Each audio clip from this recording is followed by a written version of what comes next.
रामू एक बहुत नेक दिल और मेहनती इंसान था जो सारा दिन एक शॉपिंग मॉल में कैशियर का काम करता था। वो जो कमा कर लाता उससे बस घर का गुजारा चल रहा था।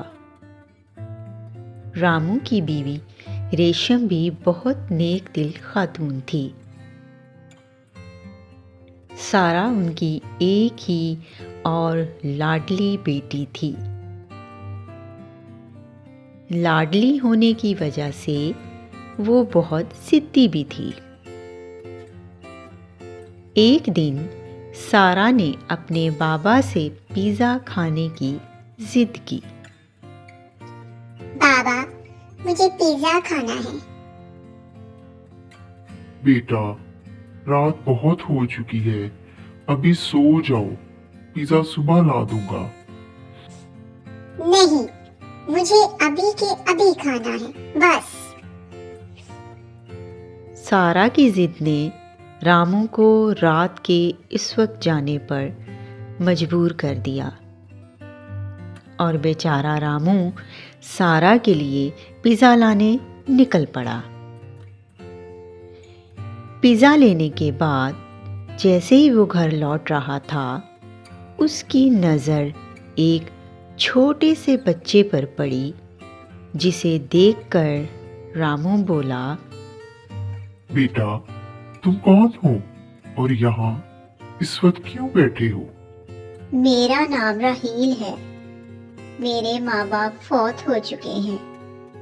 मैं अपने चचा के पास रहता था, वो भी फौत हो गए हैं, तो मेरी चची ने मुझे घर से निकाल दिया है। अब मेरा इस दुनिया में कोई नहीं है। ये कहकर राहील रोने लगा। ये सुनकर रामू को बहुत दुख हुआ और बोला, बेटा, आज से तुम मेरे बेटे हो, अब तुम मेरे साथ मेरे घर में रहोगे। ये कहकर रामू राहील को अपने साथ लेकर घर आ गया। घर पहुंचते ही रेशम ने पूछा, ये बच्चा कौन है? तब रामू ने सारा माजरा अपनी बीवी को बताया। रेशम ने भी बच्चे को गले से लगाया और अपने साथ घर में रख लिया।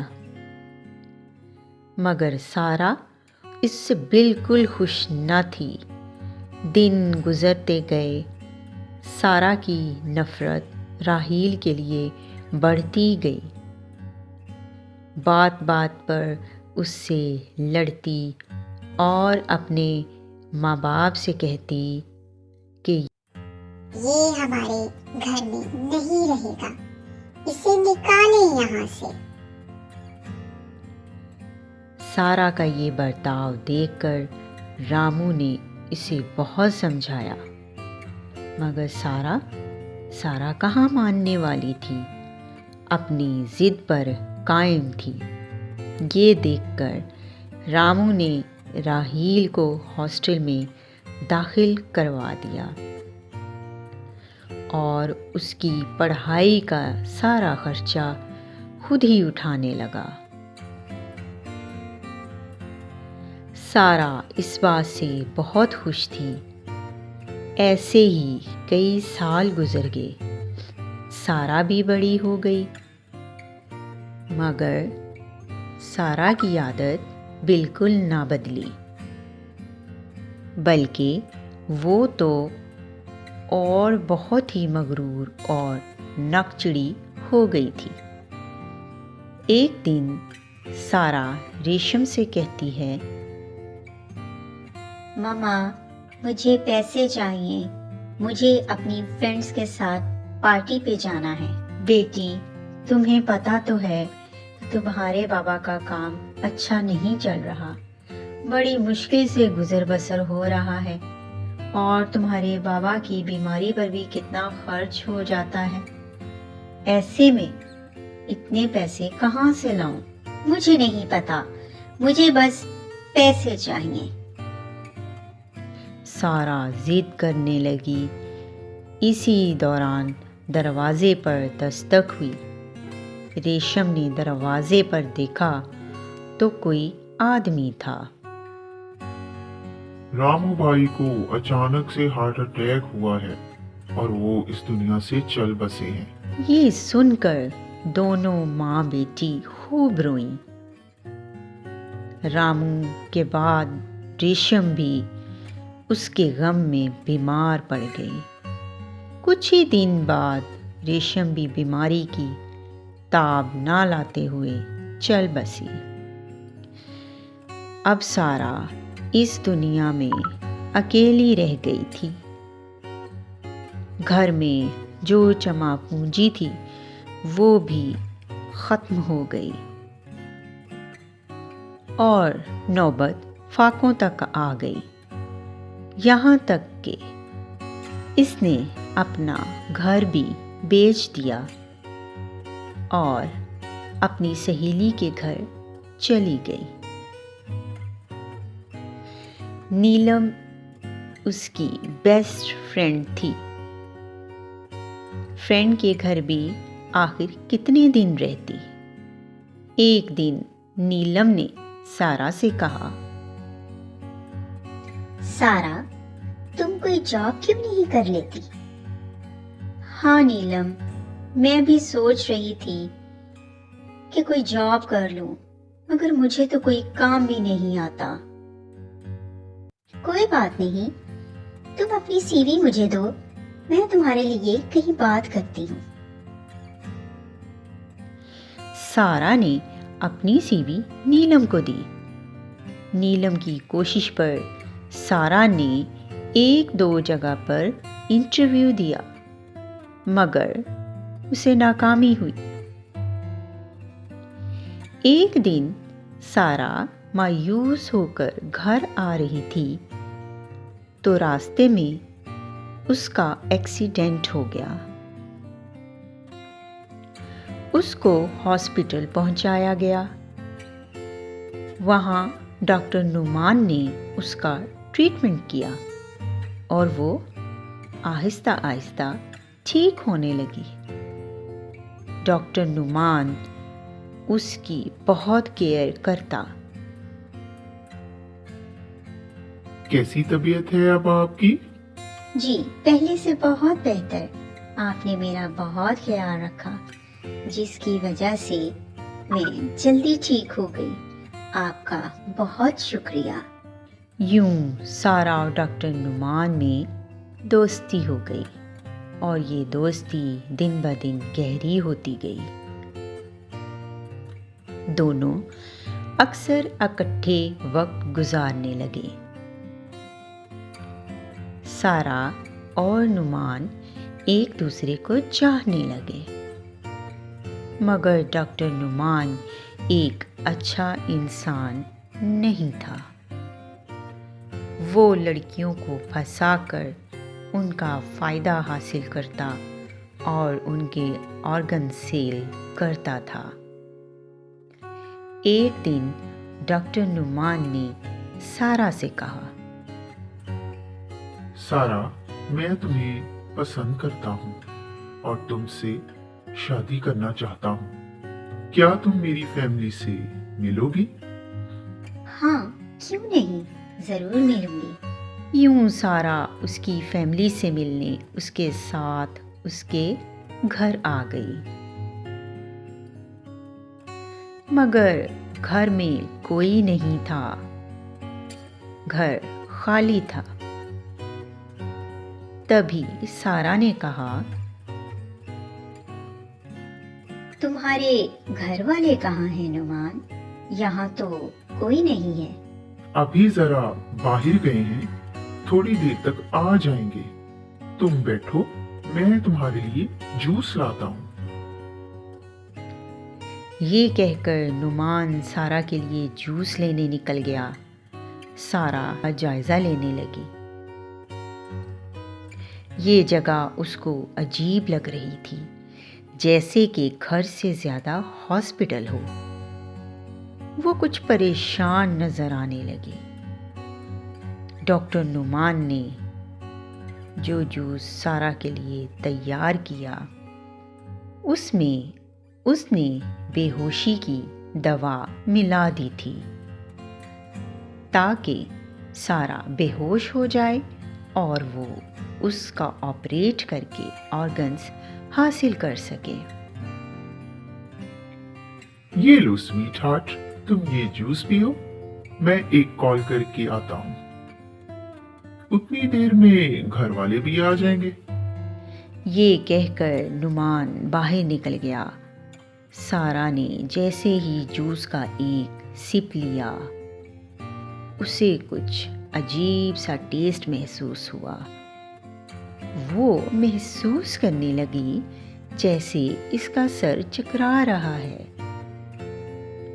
वो समझ चुकी थी कि जूस में कुछ मिला हुआ है।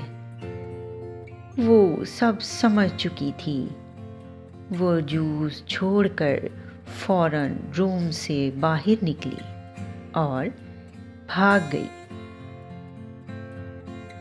गेट से निकलकर वो एक अनजान रास्ते की तरफ निकल पड़ी।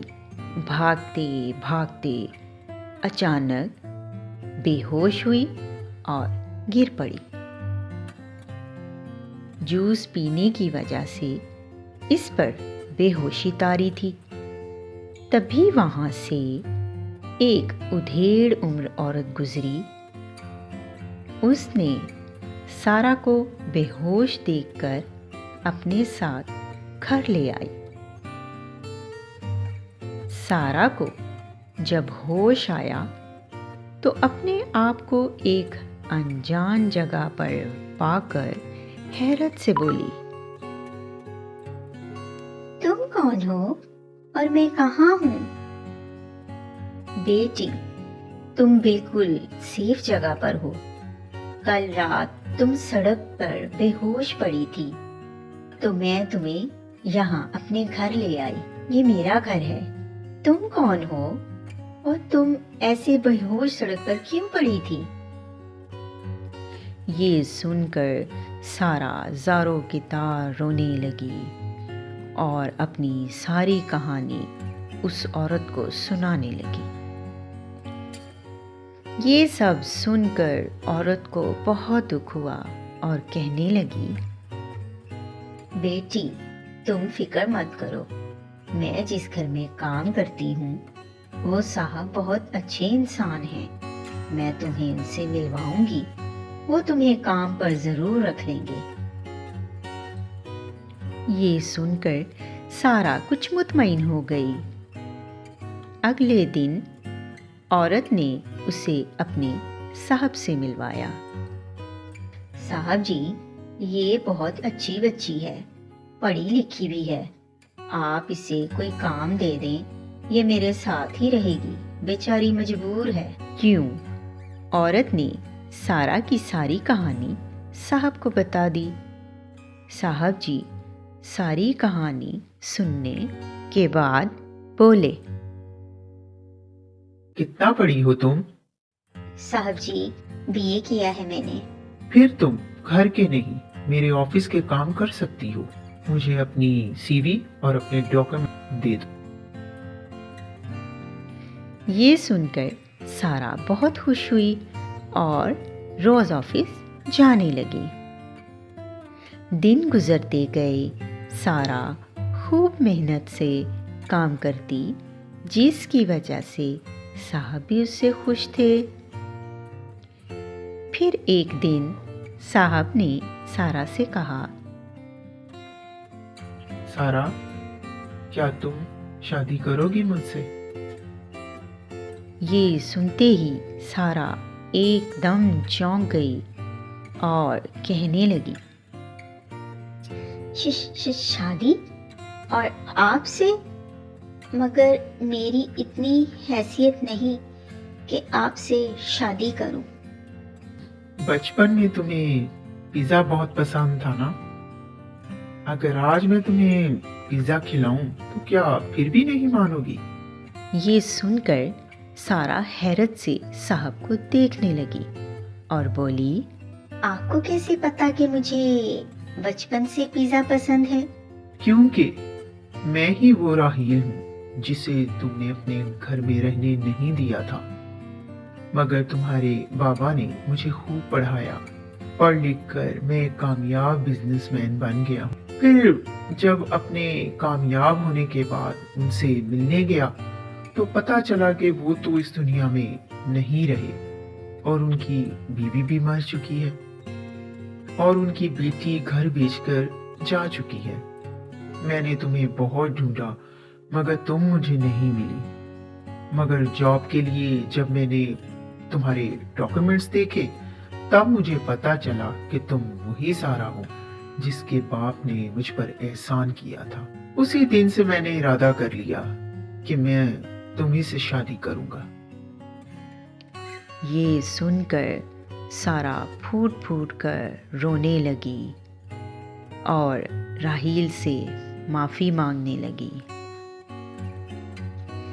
राहील, मुझे माफ कर दे। मैं इस काबिल नहीं कि आप मुझे इतनी इज्जत दें। ये सुनकर राहील ने उसे तसल्ली दी। सारा, बेफिक्र रहो, मेरे दिल में तुम्हारे लिए कभी नफरत नहीं थी। शायद अगर आपके बाबा मुझे हॉस्टल ना भेजते तो मैं इस मुकाम पर ना होता, या शायद मैं किसी गलत रास्ते पर चल निकलता। ये सुनकर सारा खुश हो गई। यूं दोनों ने धूमधाम से शादी कर ली। शादी के बाद दोनों ने यतीम बच्चों के लिए एक इदारा बनाया